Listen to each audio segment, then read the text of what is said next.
The tide's still a little bit high at the moment. The water's right back into the mangroves, and what I find with these tropical and subtropical creeks is you need to wait until the water actually drops out of the mangrove roots and drives the bait and the fish out.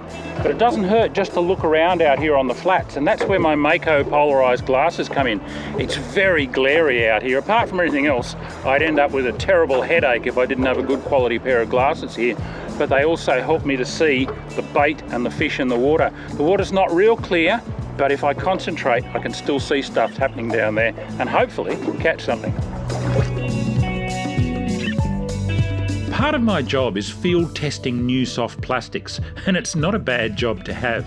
Today I'm putting a couple of our new squidgies prawns through their paces on a mangrove-lined creek in central northern Queensland. With their lifelike profiles, realistic colours and seductive actions, I'm pretty sure they'll do the job, even on this cool, blustery day, and I don't have to wait too long to find out.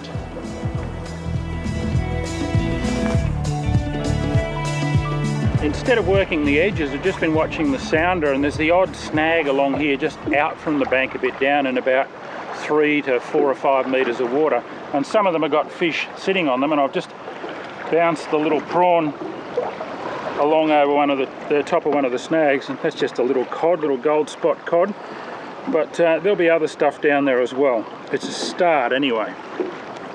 Everything in here eats prawns, so I'm pretty confident that when we start to find a few fish, oh, look at that, he really woofed it.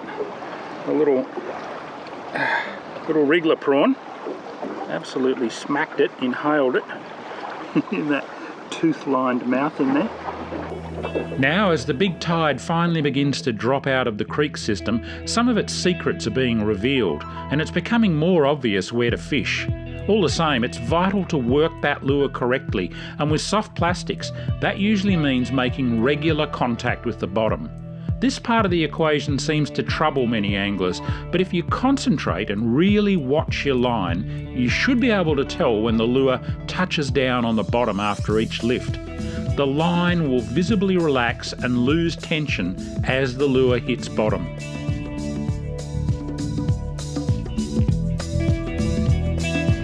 While I'm waiting for the tide to drop out of the mangroves, I've just come over here onto a sand flat in the middle. Might find a flathead or two out here, but the first thing that's found me is a beautiful little trevally. Listen to him croaking and carrying on. He's a little beauty. It's probably a little brassy, I think. I'm not the only hunter who's becoming more excited as the tide falls. This sub-adult jabberoo is actively hunting baitfish in the shallows as the subsiding water levels force them off the flats. Slowly the sleeping system is coming to life. As it does, I begin to concentrate my attentions closer in around the edges, particularly focusing on any obvious snags, drop-offs, outcrops or other high-traffic choke points in the system. These are the ebb tide hotspots, where prey and predators are forced into an ever-diminishing space by the restlessly moving water, and few such locations are as close to money in the piscatorial bank as a major creek junction.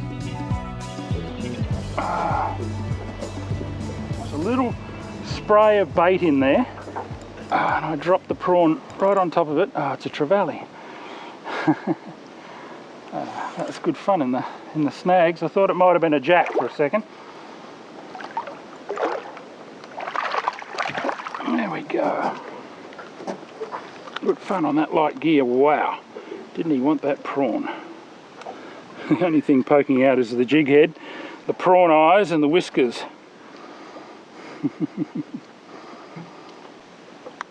Brassy trevally, papuensis. He wanted that. Gorgeous little fish. Gave me a bit of a tussle on the light gear. Let's see if there's some more in there. There's definitely a little bit of bait there.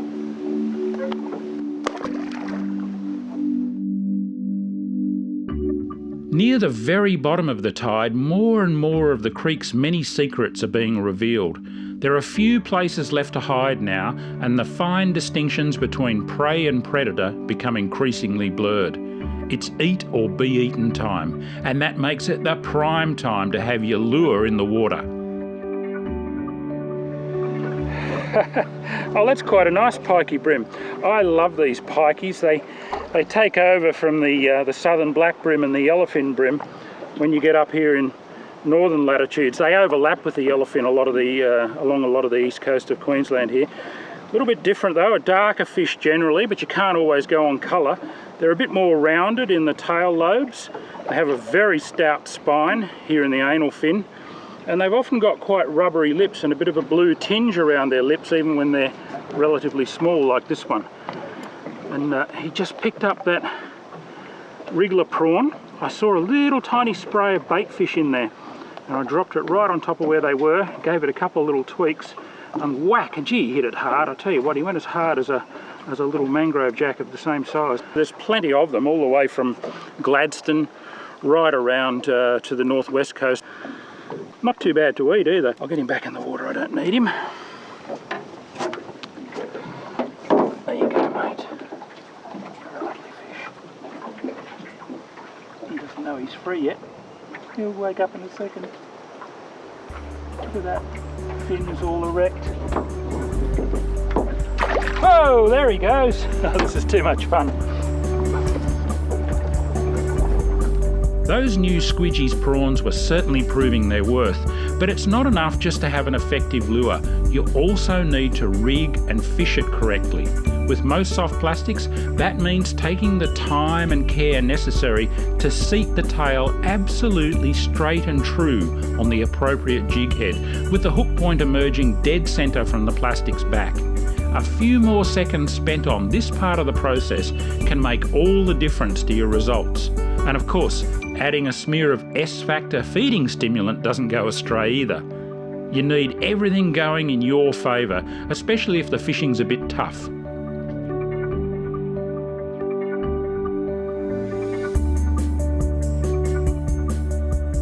One thing about this bottom of the tide is that any snag that's still in the water is extremely likely to hold a fish or two. And it doesn't really matter how deep the water is around it. I'm fishing some snags here that are standing in 50 or 60 centimetres of water, that's it. But there's fish on them. And I wasn't the only one making the most of the improved fish to water ratio at the very bottom of the run out tide. My feathery pals were doing okay too. Every stick. Oh, it's a jack. It's a jack. Woohoo, that's what I wanted. Not a big jack, but it's a jack. And it just goes to show it's worth waiting for that tide to drop out. It was pretty quiet here when there was a lot of water around, but we're right on the bottom of the tide now. It's going to turn probably in the next 40 minutes or so. Still running out at the moment. And the thing about this state of the tide is any stick that's still in the water is a prime bit of real estate. Go and do some growing, mate. I'll see you when you're a couple of kilos. While my old mate the heron struggled to swallow his latest catch, I made the decision to leave this little creek behind on the quiet, slack water and head offshore in order to meet the first flush of a new flood tide, out around an exposed headland just a few kilometres away to the east. This also meant a shift to a larger lure with the credentials to handle some extra speed. In this case, a Squidgy's whipbait. It was time to rumble.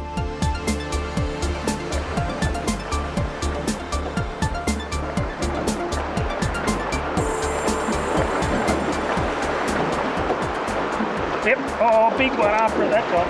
Big.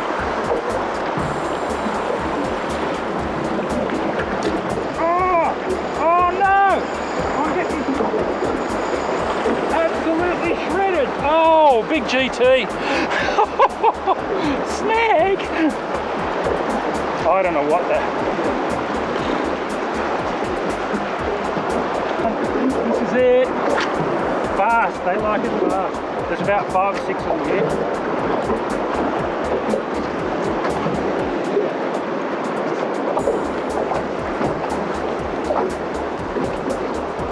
Yeah, I got him! Woohoo!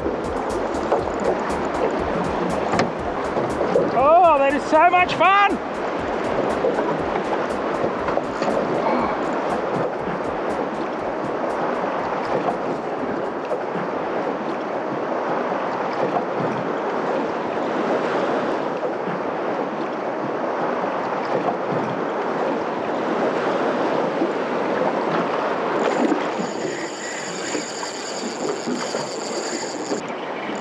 Here he goes. Here he goes.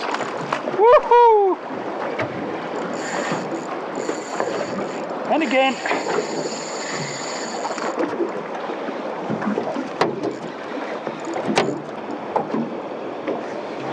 Here he comes.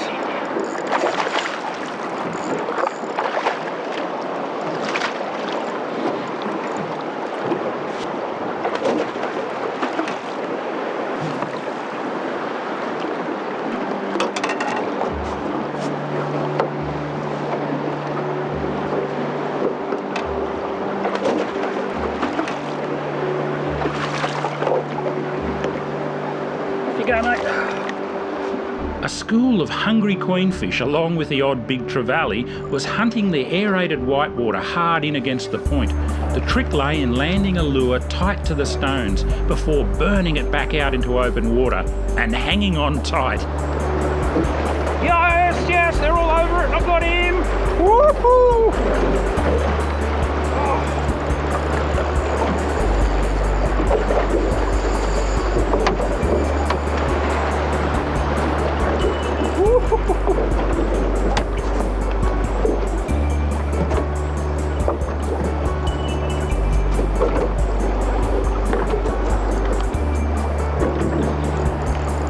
It's a bit wild and woolly. The sou'easter's come up this afternoon and it's kicked the fish into gear. Everything's starting to chew. I got destroyed a minute ago. I've got big queenies jumping all over my whip baits. Oh.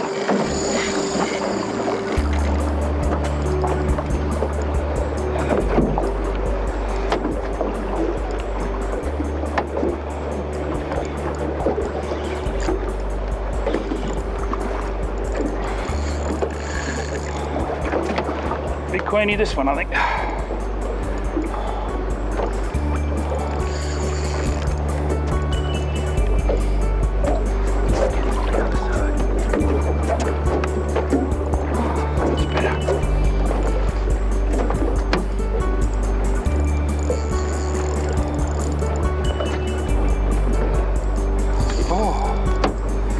Oh, this is a bit light tackle for this.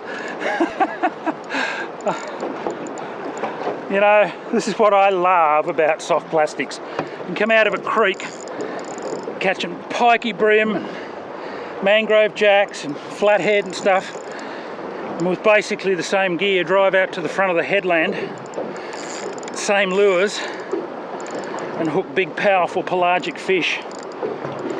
So versatile.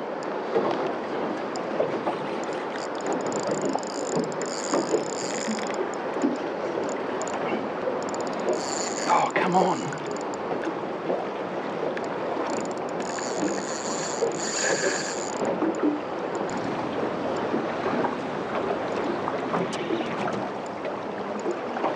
Oh, there's the big rock.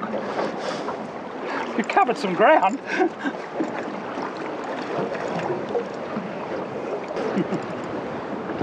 And it is foul hooked.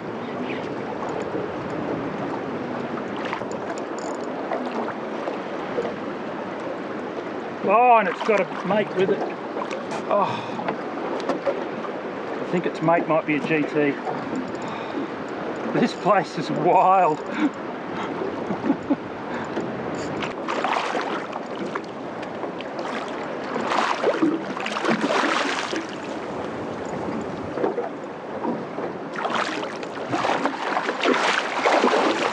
It's a long way from done. I'm going to grab this leader. There's a good chance the hook might come out, but in the game chair.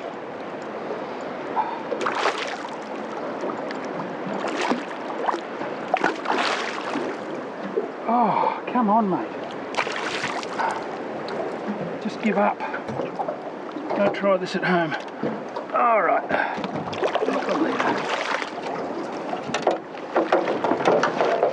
Big queenie, but it's not as big as that fight would have indicated. And I'll show you why. Oh, oh, oh. Mate, just give it a rest.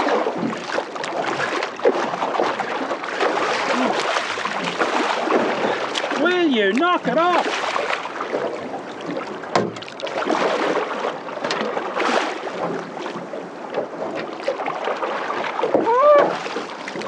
That is the craziest, maddest queenfish I've ever caught.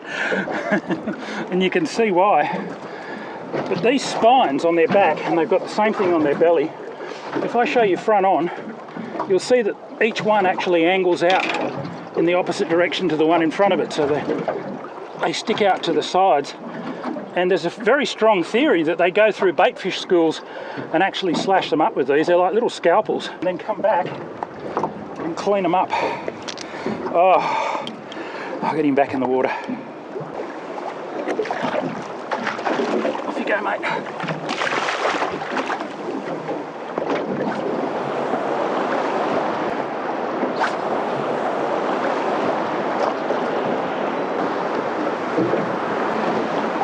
Yeah, got him. Big one. Two of them came after it. Oh, they go straight out to sea.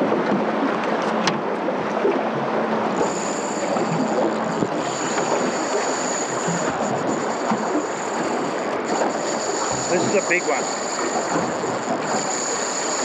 Holy dooly.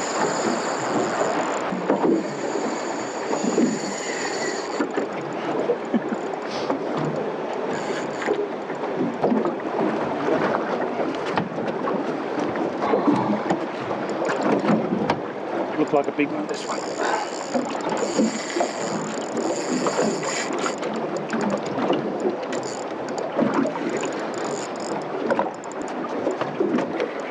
There he is. He's a big one. May jump. That's a serious queenfish.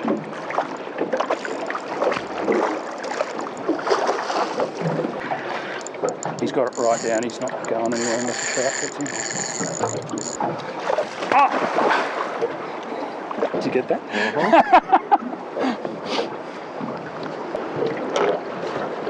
Oh, I got him. Whoa! That's about a metre of queenfish there. I've let a lot of fish go. This one's hook deep. I'm going to keep this one for nummus. Pickled fish, I love it. What a way to end an amazing day up here in the tropics. Just casting squidgies around the new prawns and the proven whip baits. Oh boy, if you haven't got some of those in your tackle box, I don't know what you're doing.